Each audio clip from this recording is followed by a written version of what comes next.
பிரிய பெருமக்களே, மனித வாழ்க்கையிலே எல்லா விதமான வெற்றியையும் தேடித்தரக்கூடிய உயர்ந்த நற்குணங்கள், தன்மைகள் அது ஏராளமாக குர்ஆனிலும் ஹதீஸிலும் விரித்து சொல்லப்பட்டிருக்கிறது. அப்படி மனித சமூகம் வெற்றி பெறுவதற்குண்டான உயர்ந்த நல்ல குணங்களிலே நம்முடன் தொடர்புள்ளவர்கள் அவர்களுடைய தன்மைகளை, அவருடைய செயல்பாடுகளை, அவருடைய நோக்கங்களை புரிந்திருப்பது என்பது ஒன்று. சில பேர் எவ்வளோ காலம் பழகுவாங்க, ஆனால் அவரை பற்றி இவருக்கு சரியாக தெரியாது. அவரை பற்றி தெரிய வேண்டிய அளவிற்கு, அவரை புரிந்திருக்க வேண்டிய அளவிற்கு புரிந்திருக்க மாட்டார். அருமையான பெருமக்களே, நமது உயிரினும் மேலான கண்மணி ரசூலுல்லாஹி ஸல்லல்லாஹு அலைஹி வஸல்லம் மகத்தான வெற்றிக்கான காரணங்களை அல்லாஹ் தஆலா குர்ஆனிலே சொல்லும் பொழுது, அந்த முக்கியமான காரணங்களில் ஒன்று புரிந்துணர்வு. இது என்ன நோக்கம்? இந்த வார்த்தையினுடைய நோக்கம் என்ன, அல்லது இவருடைய நோக்கம் என்ன? இவர் ஒரு பார்வை பார்க்கிறார், ஒரு பார்வைக்கு ஒரே அர்த்தமா? ஒரு பார்வைக்கு ஒரு அர்த்தமா? எவ்வளோ அர்த்தம் இருக்குது. ஒரு பார்வை பார்க்கிறாருன்னா, வண்டி ரெண்டு பேரும் முடிஞ்சு போட்டி போட்டு போய்கிட்டே இருக்கிறாங்க. இடம் கிடைச்சா இவர் முந்துறாரு, அவர் கிடைச்சா அவர் முந்துறாரு. கடைசியில் அவன் முந்த இடமே கொடுக்க மாட்டேங்கிறான். ஒரு மாதிரியா தட்டாப்பட்டான்னு சரிச்சு கிரிச்சு முன்னால் கொண்டு போயிட்டு அவனை ஒரு பார்வை பார்க்கிறார். அந்த பார்வையும் ஒரு சிரிச்சுக்கிட்டே பார்க்குற பார்வையும், எல்லா பார்வையும் ஒரே பார்வையா? எவ்வளோ வித்தியாசம் இருக்குது. ஒரு காரியத்தை புரிந்துணர்வு என்பது இருக்கிறதே வாழ்க்கையிலே வெற்றியை தேடித்தரும். கண்மணி ரசூலுல்லாஹி ஸல்லல்லாஹு அலைஹி வஸல்லம் வாழ்வு நெடுகிலும் பார்த்தால் ஸல்லல்லாஹு அலைஹி வஸல்லம் மனிதர்களை புரிந்திருக்கிறார்கள், விஷயங்களை புரிந்திருக்கிறார்கள், புரிய வைத்திருக்கிறார்கள், புரிய வேண்டும் என்றும் சொன்னார்கள். இன்றைய உலகத்திலே பொதுவாக இந்த புரிந்துணர்வு என்பது இல்லாவிட்டால் ஒரு மனிதனுடைய வேலை, அவனுடைய சொந்தங்கள், அவனுடைய நட்பு, பல பாக்கியங்களை இழக்க வேண்டியது இருக்கும். ஒரு ஆளை புரிய வேண்டிய முறையில் புரியலன்னு வைங்க, அவனுடைய வேலை போயிடும், சமயத்தில் அவனுடைய சொந்தங்கள் போய்விடும், அவனுடைய நட்பு என்பது போய்விடும், அவனுக்கு வர வேண்டிய பலவிதமான உயர்வான பாக்கியங்கள் என்பதும் இல்லாமல் போய்விடும். புரிய வேண்டிய அளவிற்கு ஒரு விஷயத்தை புரியாமல் இருந்தான். ஒரு முஃமினிடத்தில் இருக்க வேண்டிய, எல்லா வெற்றி பெறக்கூடிய மனிதர்களிடத்தில் இருக்க வேண்டிய ஒரு நல்ல குணம் என்பதை குர்ஆன் ஷரீஃப் நமக்கு சொல்லி காண்பிக்கிறது. ஸல்லல்லாஹு அலைஹி வஸல்லம் சொல்கிறார். ஹஜ்ரத் உஸ்மான் இப்னு அஃபான் ரலியல்லாஹு தஆலா அவர்களை கிளர்ச்சியாளர்கள் புரிந்து கொள்ளாத காரணத்தினால் தானே, ஹஜ்ரத் உஸ்மான் இப்னு அஃபான் ரலியல்லாஹு அவர்களை கிளர்ச்சியாளர்கள் புரிய வேண்டிய அளவிற்கு புரியவில்லை. அவங்க ஏதோ ஒரு காரியத்தை தவறு செய்து விட்டால் என்று கருதினார்கள். ஸல்லல்லாஹு அலைஹி வஸல்லம் என்னை குறித்து என்னென்ன சொல்லி இருக்கிறார்கள் ஹஜ்ரத் உஸ்மான் ஞாபகப்படுத்துகிறார்கள். அந்த கிளர்ச்சியாளர்கள் அதை புரிய தயாராக இல்லை. அதனால என்ன ஆனது?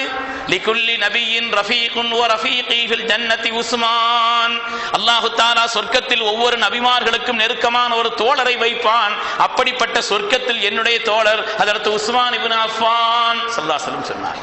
சொர்க்கத்தை கொண்டு சோபனம் சொல்லப்பட்ட 10 பேரிலே ஒருவர். தன்னுடைய மகளை ஒருவர் இறந்ததற்கு பின்னாலே அடுத்தடுத்தவர்களுக்கு நிக்காஹ் செய்து கொடுத்து துன்னூரைன் என்று பட்ட பெயர் பெற்ற அவ்வளவு பாக்கியமான அமீருல் முஃமினீன் ஹஜ்ரத் உஸ்மான் இப்னு அஃபான் ரலியல்லாஹு தஆலா அவர்களுடைய உயிர் பறிக்கப்படுவதற்கு காரணமாக இருந்தது அவர்களை அந்த கிளர்ச்சியாளர்களை புரியாத காரணத்தினால். அவர்களை புரிந்து கொள்ளவில்லை. இவர்களா இப்படி செய்வார்கள், அது விளங்கல்ல. விளங்காத காரணத்தினால் எப்படிப்பட்ட ஒரு கொடூரமான நிலை உலக வரலாற்றிலே ஏற்பட்ட அந்த கரை சாதாரணமானதா? எவ்வளவு கொடூரமான ஒரு கரை ஏற்பட்டு விட்டது அருமையானவர்களே. நம்முடைய வாலிபர்களே சில பேர் உலமாக்களையும் புரியல, நம்முடைய வாலிபர்களே சில பேர் ஹஸரத்மார்களை புரியல. அவங்க ஷிர்க் செய்யறாங்கன்னு சொல்றாங்க. எங்க ஷிர்க்குன்னா மன்னிக்கப்படாத குற்றம் அல்லவா? இது ஹஸரத்மாருக்கு தெரியாதா? சாதாரணமா ஓதுனா தெரியாதா? அதெல்லாம் இருக்கட்டும், ரசூலுல்லாஹ்வே ஷிர்க் செய்தாங்கறாங்க, உட்கார்ந்துகிட்டு இருக்கிறாங்க சில பேர். ரசூலுல்லாஹ்வே ஷிர்க் செய்தாங்கறான், ஹஸரத்மார்கள் ஷிர்க் செய்றாங்கன்னு சொல்றாங்களே. ஷிர்க் செய்தால் வாழ்க்கையிலே மன்னிக்கப்படாத பாவம், அவனுடைய ஈமான் அவனை விட்டும் தொலைந்து விடும். 12 சட்டங்கள் அவனின் மீது வந்துவிடும். அவனுடைய மனைவி அவனுக்கு ஹராம் ஆயிடுறாங்க என்பது உட்பட 12 சட்டங்கள் மார்க்கத்திலே வந்துவிடும். இதெல்லாம் தெரியாதா? இதை புரிந்திருக்க மாட்டார்களா? அடிப்படையான விஷயம் அல்லவா? இதை தெரியாமல் இவங்க என்னத்தையோ ஒண்ணு சிறுக்குன்னு பேர் வச்சுக்கிட்டு, ஒரு பசுமாட்டுக்கு எரும மாடுன்னு பேர் வச்சுக்கிட்டு, இதுதான் எரும மாடு, இது எரும மாடுன்னு சொல்லிக்கிட்டு இருந்தா என்ன செய்ய முடியும்? அருமையானவர்களை, புரியாத தன்மை, புரியாத நிலை. அதன் காரணத்தினாலே இன்று வேதனை தான். ஆனாலும் கூட நம்முடைய பிள்ளைகள் சில பேர் நம்முடைய கையை விட்டு போய்விட்டதற்கான காரணம் என்ன? புரிந்து கொள்ளாததுதான் காரணம். ஒரு விஷயத்தை புரிய வேண்டிய அளவிற்கு. ஒரு பையன் சொன்னார், அஜித் உங்களை ரொம்ப முரடான ஆளு நான் ரொம்ப நாளா நினைச்சுக்கிட்டு இருந்தேன், ஆனா பக்கத்துல பார்த்த பிறகு தெரியுது அப்படி இல்லைன்னு. தூரத்துல இருந்து பார்க்கும் போதெல்லாம் ஆசாமி போல் தெரியுது அப்படின்னு நினைச்சுக்கிட்டு இருந்தேன் நான். ஆனா பக்கத்துல பார்த்த பிறகுதான் உங்களுக்கு தெரிஞ்சு. ஒரு ஆளை புரிய வேண்டாமா பெருமக்களை? வாழ்க்கை நம்மளை புரியறதுங்கிறது இல்லை. வாழ்க்கையில் நம்முடைய மனைவியை, நம்முடைய மக்களை, நம்முடைய உறவுகளை, நம்முடைய நண்பர்களை, நம்மோடு பழகுபவர்களை, தொடர்புள்ளவர்களை புரிய வேண்டாமா? அவங்களுடைய குணம் என்ன, தன்மை என்ன என்பதை புரிந்தால் வாழ்க்கையில் நாம் எப்பொழுது வெற்றி பெறலாம். புரிய வேண்டும் என்று மார்க்கம் சொல்கிறது. புரிவதை இஸ்லாம் நமக்கு உணர்த்தி காட்டுகிறது. அருமையான பெருமக்கள், சய்யிதுனா அபூ ஹுரைரா ரலியல்லாஹு அன்ஹுடைய பசியை நபி அவர்கள் புரிந்தார்கள். அதற்கு அபூ ஹுரைரா ரலியல்லாஹு தஆலா சொல்கிறார்கள், வ அஷத்துல் ஹஜர அலா பத்னி மினல் ஜூ, என்னுடைய வயிற்றில் நான் கல்லை கட்டி இருந்தேன் பசியின் காரணத்தினால். யாரையும் யாசிக்க கூடாதுன்னு நினைச்சுக்கிட்டு இருந்தேன். என்னுடைய வயிற்றிலே நான் ஒரு கல்லை கட்டி அதை நான் மூடி வைத்திருந்தேன். என்னுடைய பசியினுடைய உச்சம். என்னை கடந்து பல பேர் போனாங்க, எல்லாராலும் விளங்க முடியல. அண்ணன் ஸல்லல்லாஹு அலைஹி வஸல்லம் புரிந்து கொண்டார். அபூ ஹுரைரா அங்க வாங்கன்னு, வீட்டுக்கு வாங்கன்னு கூப்பிட்டாங்க. போன உடனே அங்க ஒரு செம்புல பால் இருந்துச்சு. ஒரு செம்புல பால் இருந்துச்சு. என்னுடைய பசியினுடைய கடுமைக்கு அந்த பாலை பார்த்த உடனேயே ஓரளவு அடங்குச்சு. ஸல்லல்லாஹு அலைஹி வஸல்லம் விளங்கி தான் கூப்பிட்டு வந்திருக்கிறாங்க. பாலும் இருக்குது பசியை தணிக்கிறதுக்கு. பசியினுடைய உச்சம் வந்தா, பசி வந்தா 10 மறந்துடும் இல்லையா? மானம் போயிடும், எல்லாம் போயிடும். அதனால அந்த பசியினுடைய உச்சத்தில் நான் இருக்கிறேன். எனவே ஸல்லல்லாஹு அலைஹி வஸல்லம் பசியை புரிந்தார்கள். வீட்டிற்கு அழைத்து சென்றார்கள். ஒரு செம்பு நிறைய பால் இருக்குது. ரசூலுல்லாஹ் எனக்கு தரப்போறாங்கன்னு நினைச்சுக்கிட்டு இருந்தேன். ரசூலுல்லாஹ் சொன்னாங்க, இந்த அஸ்ஹாபு சுஃபா திண்ணையில யார் யார் இருக்கிறாங்களோ அவங்கள பூரா கூட்டுவாங்கன்னு சொன்னாங்க. எனக்கு பால் தருவாங்கன்னு நான் நினைச்சுக்கிட்டு இருந்தேன். ஸல்லல்லாஹு அலைஹி வஸல்லம் சொல்றாங்க, அந்த அஸ்ஹாபு சுஃபா திண்ணையில எல்லோரும் பசியாக, இந்த தீனுக்காக, இந்த தீனை கற்பதற்காக எல்லாத்தையும் விட்டுட்டு இங்க வந்து உட்கார்ந்து இருக்கிறாங்க, அவங்கள கூப்பிட்டுவாங்கன்னு சொன்னாங்க. அவங்கள கூப்பிட்டு வர சொன்ன உடனே எனக்கு கொஞ்சம் ஒரு மாதிரியா தான் இருந்துச்சு. தவறுதான்னு சொல்றாங்க, ஒரு மாதிரியா தான் இருந்துச்சு. சரி ரசூலுல்லாஹ் கூப்பிட்டு சொல்றாங்க, கூப்பிட்டு வர சொன்னேன். தூக்கி எங்க கையில ஜம்ப தந்தா எல்லாத்தையும் குடிக்க சொல்லுங்க, வரிசையா குடிக்க சொல்லுங்கன்னா வரிசையா குடிக்க சொன்னாங்க. ஒரு ஆளா குடிச்சாங்க. குடிச்சாங்க. குடிச்சிட்டு கடைசியில் எல்லாரும் குடிச்சு முடிச்சாச்சு. ஸல்லல்லாஹு அலைஹி வஸல்லம் தன்னுடைய கையில வாங்கி என்னிடத்துல தந்து அபூ ஹுரைரா குடிங்கன்னு சொன்னாங்க. நீங்க குடிங்கன்னு சொன்னாங்க.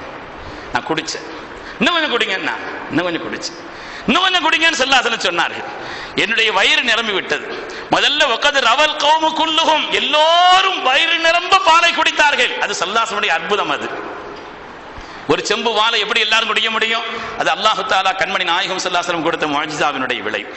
அதுக்கு பிறகு ஸல்லல்லாஹு அலைஹி வஸல்லம் இன்னும் கொஞ்சம் குடிங்கன்னு சொன்னாங்க. வல்லதி பஅஸக பில் ஹக், எந்த சத்தியத்தை கொண்டு உங்களை நபியாக அனுப்பினானோ அந்த ரப்பின் மீது சத்தியமிட்டு சொல்கிறேன் நாயகமே, மா அஜீது லஹு மஸ்லகா, இனிமே குடிக்கிறதுக்கு எனக்கு வழி இல்லைன்னு சொல்லிட்டாங்க. நான் அவ்வளோ குடிச்சாங்க. ஸல்லல்லாஹு அலைஹி வஸல்லம் பசியை விளங்கினாங்க.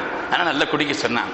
குடிச்சு முடிச்ச பிறகு கண்மணி நாயகம் ஸல்லல்லாஹு அலைஹி வஸல்லம் அவர்கள் அதற்கு பிறகு ஃபஅഖதல் கதஹ, அந்த பாத்திரத்தை வாங்கி ஃபஹமிதல்லாஹ், அல்ஹம்துலில்லாஹ், அல்லாஹ்வுக்கு ஷுக்ர் செய்தான். ஷுக்ர் செய்துட்டு கடைசியாக ஃபஷரிபன் நபி ஸல்லல்லாஹு அலைஹி வஸல்லம் குடிச்சாங்க. அதற்கு அபூ ஹுரைரா அவர்கள் சொல்கிறார்கள், என்னுடைய அந்த பசியின் கடுமையை நபி அவர்கள் விளங்கி இருந்தார்கள். ஒரு மனிதரை புரியணும் இல்லையா? ஒரு ஆளை புரியணும் இல்லையா? புரிவது என்பதுதான் மனித வாழ்க்கையினுடைய வெற்றிக்கான உயர்ந்த குணங்களில் ஒன்று என்று பெருமக்கள் சொல்வார். மக்காவில் ஒரு ஆளு காதுல பஞ்சு வச்சுக்கிட்டே சுத்திக்கிட்டு இருந்தார். துஃபைல் இப்னு அம்ரு தௌசி அவருடைய பெயர். துஃபைல் ரலியல்லாஹு அன்ஹு காதுல பஞ்சு அடிச்சுக்கிட்டு, இவங்க பயான் நம்ம காதுல விழுந்துடக்கூடாது, இவங்க ஓதன நம்ம காதுல விழுந்துடக்கூடாது அப்படிங்கிறதுக்காண்டி காதுல பஞ்சு அடைச்சே சுத்தினார். ஸல்லல்லாஹு ஒரு மாதிரியா பின்னால போய் ஓதிட்டாங்க. ஓதுன உடனே அவருக்கு ஹால் மாறிடுச்சு. ஒரு தடவை பஞ்சு எடுத்திருந்தாரு, அது நேரத்தில் ஓதிட்டாங்க. அந்த இனிமையும் கிராத்தினுடைய வசீகரமும் ஸல்லல்லாஹு அலைஹி அற்புதமான குரலும் எல்லாம் அல்லாஹுடைய வேதமும் எல்லாம் சேர்ந்த உடனே வேலை செய்ய ஆரம்பிச்சிருச்சு. அதுக்கு ஒரு ஸல்லல்லாஹு அலைஹி வந்தாரு. உங்களுடைய நுபுவத்தினுடைய நோக்கம் என்ன? எல்லாத்தையும் கேட்டார். ஈமான் கொண்டுட்டு அவர் சொன்னார், நான் என் மக்களுக்கு போய் என்னுடைய கூட்டத்தார் எல்லோருக்கும் இந்த தீனுடைய மகத்துவத்தை, இஸ்லாத்தினுடைய உயர்வை சொல்ல போகிறேன், எனக்கு அனுமதி கொடுங்கன்னாங்க. ஸல்லல்லாஹு அலைஹி போயிட்டு வாங்கன்னாங்க. இங்கிருந்து போய் அங்க போய் எல்லாத்தையும் அரட்டினார், எல்லாத்தையும் மிரட்டினார். ஒருத்தர் கேட்கிற மாதிரி இல்லை. இவர் சொன்ன எல்லாரும் கேட்டுக்கிறாங்க. உண்மைதான், ஒரு ஆள் எப்பவும் சொன்னதை கேட்பாருன்னு அவருக்கு பிடிச்சிருந்தா தான் கேட்பார். இதுதானே இல்லையாங்க? ஒரு சொன்னதை எப்பவும் கேட்பாங்கன்னா அவருக்கு ஒத்திருந்தா தான், இல்லைன்னா ஒரு மாதிரி நிலைக்கு போயிடுவாங்க. அதான் உலகத்தினுடைய நடைமுறை. இவர் அங்க போய் நம்ம சொன்னா கேட்டுக்கிறாங்க. கேட்டாங்க முந்தி காலங்கள்ல போய் சொன்ன உடனே அங்க ஒருத்தர் எல்லாரும் கேட்கறமா வந்துட்டார். யார சூழல்லாம் நான் சொல்லி பார்த்தேன், ஒருத்தரும் கேட்கிற மாதிரி தெரியல, அதனால கொஞ்சம் கடுமையை பயன்படுத்த போகிறேன். ஸல்லல்லாஹு அலைஹி வஸல்லம் அவரை புரிய வைத்தார். உங்களை நான் புரிந்திருந்தனா இல்லையா? நான் உங்க பின்னால சுத்தி நடந்தனா இல்லையா? ஸல்லல்லாஹு நான் உங்கள்ட்ட கடுமையை காட்டினா? உங்களை நான் சுற்றி நடந்தேனே. இன்ன ஃபீஹிம் மிஸ்லக கஸீர், உங்களை போல்தான் மக்களில் அதிகமானவர்கள். ஞாபகம் வைங்கன்னு சொன்னாங்க. மக்கள் அதிகமானவர்கள், பெரும்பாலானவர்கள் உங்களை போலதான். உங்கள்கிட்ட எப்படி என்னுடைய நிலையை பார்த்து நான் அது புரிந்து நடந்தேனோ அதே மாதிரி அவங்களுடைய நிலையை புரிந்து நீங்க நடக்கணுமே தவிர கடுமையை காட்டி எல்லாம் காரியம் நடக்காதுன்னு சொன்னாங்க. அதற்கு துஃபைல் ரலியல்லாஹு தஆலா அன்ஹு உடனே ரசூலுடைய இறங்குனாங்க, நாயகமே என்னுடைய மக்கள் எல்லோரும் என்னுடைய கூட்டத்தார் எல்லோரும் ஹிதாயத்தில் ஆகணும், நீங்க துஆ செய்யுங்கன்னு சொன்னாங்க. ரசூலுடைய கை அல்லாஹும் மஹதி தௌஸா, யா அல்லாஹ் தௌஸ் கூட்டத்துக்கு நீ ஹிதாயத் செய்யுன்னு சொன்னாங்க. அதுக்கு பிறகு போய் எதிர செய்தனா துஃபைல் ரலியல்லாஹு தஆலா மக்களிடத்தில் சொன்னார்கள், அவர்களுடைய அந்த தஅவத்தின் வழியாக ஈமான் கொண்ட நபர்களில் ஒருவர் தான் ஹஜ்ரத் அபூ ஹுரைரா ரலியல்லாஹு அன்ஹு. அந்த துஃபைல் தானுடைய அந்த தாவத்திற்கு பிறகு அவங்களுடைய கூட்டத்திலிருந்து வந்தவங்க தான் சையதுனா அபூ ஹுரைரா ரலியல்லாஹு தஆலா ஒருவன்னா ஒரு ஆளை புரியணும், மற்றவங்களை புரிந்து கொள்ள வேண்டிய அந்த தன்மை என்பது இருக்கிறதே வாழ்க்கையினுடைய வெற்றிக்கு அடித்தளம் என்பதை கண்மணி நாயகம் ஸல்லல்லாஹு அலைஹி வஸல்லம் அவர்களுடைய பல்வேறு விதமான வரலாறுகள் அவங்களுடைய குணங்கள் நமக்கு சொல்லி காண்பிக்கிறது. ஒரு படகுல முல்லா நசீருத்தீன் போனாராம். பெரிய ஆறு தண்ணி நிறைய இருக்கக்கூடிய ஒரு ஆற்றுல முல்லா நசீருத்தீன் அவருடைய மனைவியோடு சேர்ந்து போய்கிட்டு இருக்கிறார். போய்கிட்டு இருக்கும்போது திடீர்னு கத்தியை உருவினாராம். முல்லா நசீருத்தீன் கத்தியை உருவி மனைவியை பார்த்து அப்படி கையை நீட்டினாராம்.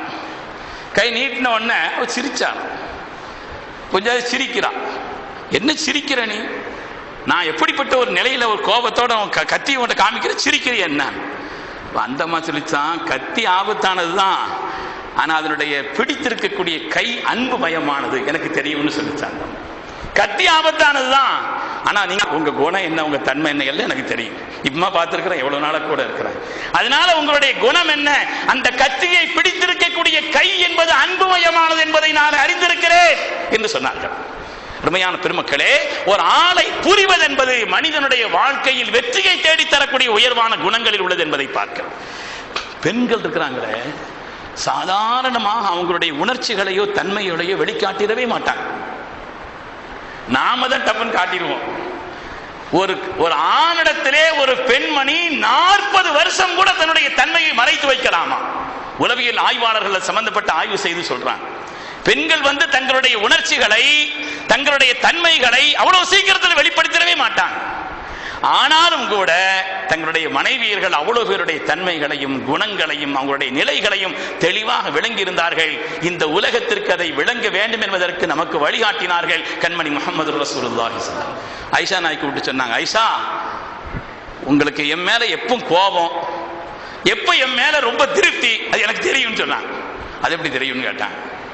நீங்க என் மேல எப்ப ரொம்ப திருப்தியா இருக்கிறீங்க, எப்ப கொஞ்சம் ஒரு மாதிரியா இருக்கிறீங்க, எனக்கு எல்லாம் தெரியும். எப்படி தெரியும்? ஸல்லல்லாஹு அலைஹி வஸல்லம் சொன்னாங்க, நீங்க ரொம்ப கோபமா இருந்தா இன்னென்ன வார்த்தையெல்லாம் பயன்படுத்துவீங்க. கடுமையான வார்த்தை இல்ல, அது மார்க்கத்தில் அனுமதிக்கப்பட்ட வார்த்தை தான். ஆனால் இந்த வார்த்தை வரும்.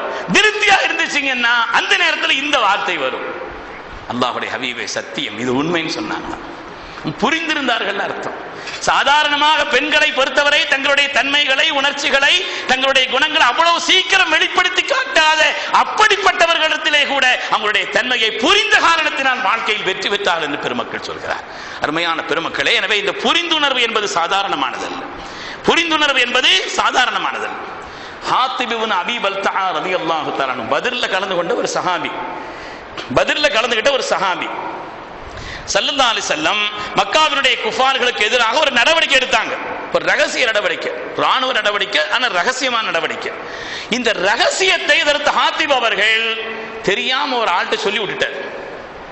மக்காவுக்கு சொல்லி விட்டுட்டார். அது ரகசியம் அல்லவா?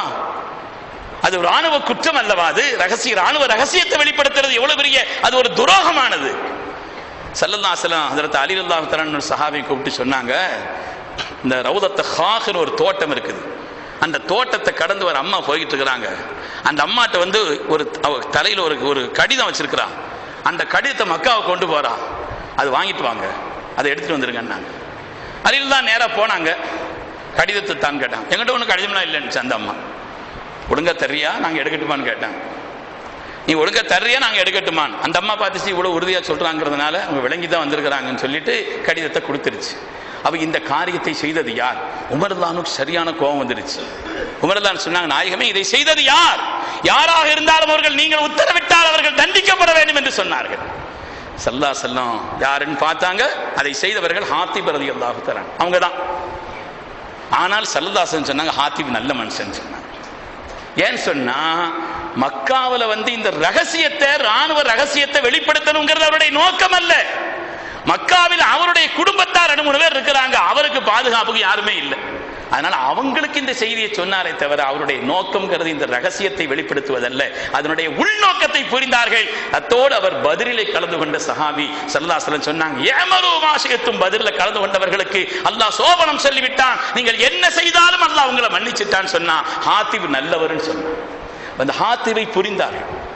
சமீபத்தில் பங்களாதேஷில் சில மாதங்களுக்கு முன்னால் தான், போன வருஷம் தான் ஞாபகம், ஒரு பையன் வந்து, ஒரு சின்ன வயசு பையன், ஒரு வாலிப பையன் பள்ளிவாசல்கள் வந்து குர்ஆன் எடுத்து கிழிக்க ஆரம்பிச்சிட்டார். பள்ளிவாசல் இருக்க ஆட்கள் அவரை அடிக்க ஆரம்பிச்சு அவர் அங்கே மௌத்தாக்கிட்டாங்க. என்ன நடந்துச்சு தெரியுமா? ஆளாளுக்கு அடிக்க ஆரம்பிச்ச உடனே அவர் மௌத்தாயிட்டார். என்ன நடந்துச்சுன்னா, அவங்களுடைய பெற்றோர்கள் தேடி வர்றாங்க, என் பிள்ளையை காணலன்னு சொல்லி. அந்த பிள்ளை பைத்தியமானவர். அவரை புரியலையே, ஒரு முஸ்லிமான கோலத்திலே உள்ளவரால் இந்த காரியத்தை செய்கிறார் என்று சொன்னால் அவருடைய நிலை என்ன என்பதை புரியாமல் உணர்ச்சி வசப்பட்ட சமுதாயத்தின் காரணத்தினால எப்படிப்பட்ட ஒரு நிலை வந்தது பெருமக்கள். அதனால வாழ்க்கையில நாம வெற்றி பெற வேண்டுமானால் மற்றவர்களை புரிய வேண்டும். அந்த புரிந்துணர்வு தான் வெற்றிக்குரிய குணங்களில் ஒன்று என்பதை குர்ஆன் ஷரீஃபும் கண்மணி ரசூலுல்லாஹி ஸல்லல்லாஹு அலைஹி வஸல்லம் ஒப்பற்ற வாழ்வும் நமக்கு உணர்த்தி காட்டுகிறது. எனவே அந்த ஒரு குணத்தை நம்மிடத்தில் உண்டாக்கி கொள்ள வேண்டும். அல்லாஹ் தஆலா அப்படிப்பட்ட புரிந்துணர்வின் ஆற்றலை தந்தருள்வானாக. உலகத்திலே வெற்றி பெறுவதற்குண்டான அந்த உயர்ந்த குணத்தை அல்லாஹ் நமக்கு சன்மானமாக தந்தருள்வானாக. கண்மணி நாயகம் ஸல்லல்லாஹு அலைஹி வஸல்லம் அவர்கள் காட்டி தந்த எல்லா உயர்வான குணங்களையும் வாழ்க்கையில் பற்றி நடக்கக்கூடிய சாலிஹீன்களில் அல்லாஹ் நம் எல்லோரையும் கபூல் செய்தருள்வானாக. ஆமீன் ஆமீன் யா ரப்பல் ஆலமீன். வ ஆகிரு தஅவானா அல்ஹம்துலில்லாஹி ரப்பில் ஆலமீன்.